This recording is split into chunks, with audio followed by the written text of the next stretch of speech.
এ যেন এক হলিউড সিনেমার দৃশ্য।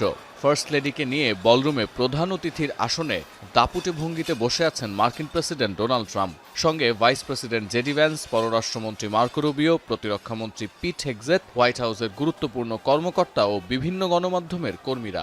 আচমকাই শোনা গেল একাধিক গুলির শব্দ। সঙ্গে সঙ্গে সিক্রেট সার্ভিসের সদস্যরা বলরুমে এসে ট্রাম্প ও অতিথিদের নিরাপত্তা বলয়ে ঢেকে ফেলেন। নিরাপত্তা কর্মীদের নির্দেশে ডিনার টেবিলের নিচে লুকিয়ে পড়েন মার্কিন প্রেসিডেন্ট ও অতিথিরা। এরপর দ্রুত ভেন্যু থেকে সরিয়ে নেওয়া হয় ট্রাম্প ও ফার্স্ট লেডিকে।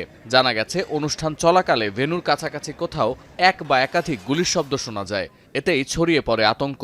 তবে এমন পরিস্থিতিতেও নৈশভোজ অব্যাহত রাখার সিদ্ধান্ত নিয়েছেন আয়োজকরা।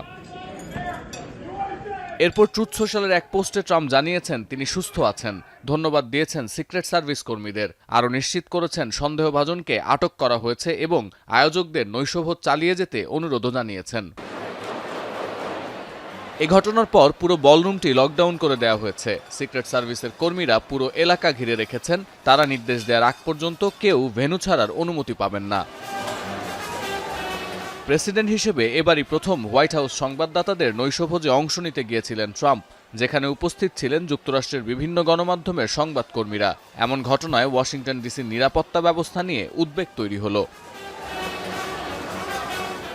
সতীর্থ কর্মকার, এখন বিশ্ব। 72 ঘন্টা ময়েশ্চার লোক সমৃদ্ধ লিলি বডি ওয়াশ। শিয়া বাটারের গুডনেস স্কিন রিপেয়ার করে রাখে সফট ও গ্লোয়িং।